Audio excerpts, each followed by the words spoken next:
26শে March major জিয়ার সেই ঐতিহাসিক উদ্দীপ্ত ঘোষণার পর 4 এপ্রিল ব্রিগেডিয়ার হক সাহেব বলেছেন 4 এপ্রিল তেলিয়াপাড়াতে যে সভাটি অনুষ্ঠিত হয় তেলিয়াপাড়া চা বাগানের ম্যানেজারের বাংলোতে, সেই বাংলোতে আমি মন্ত্রণালয়ের দায়িত্ব গ্রহণের আগে একবার, মন্ত্রণালয়ের দায়িত্ব গ্রহণের পরে আনুষ্ঠানিকভাবে আরেকবার সেই বাংলোতে গিয়েছি। আমার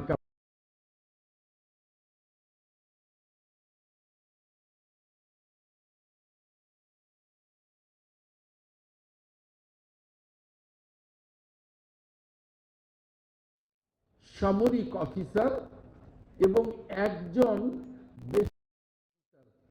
তখন যেহেতু জেলার বাইরে সাব ডিভিশন ছিল, সেই এসডিও সাহেব, বেসামরিক অফিসার এসডিও সাহেব সহ যে 4 এপ্রিলের সভাটি হয়, সেই সভায় সভাপতিত্ব করেন মহান মুক্তিযুদ্ধের জেনারেল।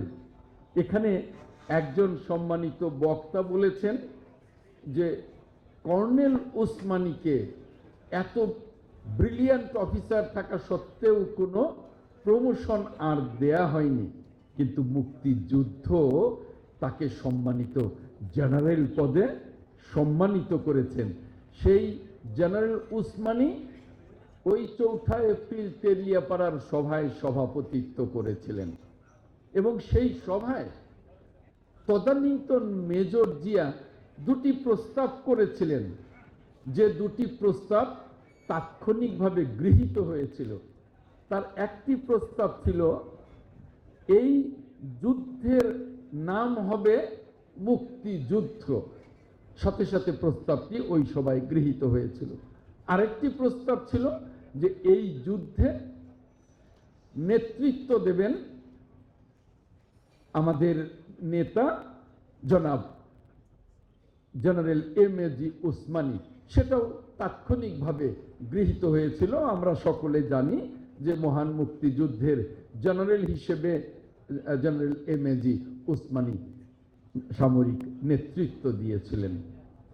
আমি ওই তেলিয়াপাড়ার সভার ঐতিহ্যকে রক্ষা করবার জন্যে তাৎক্ষণিকভাবে ঘোষণা করে এসছি এবং জেলার ডিসিকে বলেছি, এবং আমি নিয়মিত ফলো আপ করি যে তেলিয়াপাড়ায় ঢুকবার আগে যে একটা স্মৃতিস্তম্ভ আছে, সেখানে যেন এইটাকে সুষমমণ্ডিত করে ওই 13 জন জেনারেল ওসমানী থেকে শুরু করে তদানীন্তন মেজর জিয়া, শহীদ রাষ্ট্রপতি জিয়াউর রহমান থেকে শুরু করে আরও যারা কর্মকর্তা ছিলেন, আর্মি অফিসার ছিলেন এবং একজন বেসামরিক অফিসার এসডিও ছিলেন, তাদের জন্য একটি নাম ফলক ওখানে দেয়া হয় এবং সেটা যেন সুন্দর করে মেনটেন করা হয়।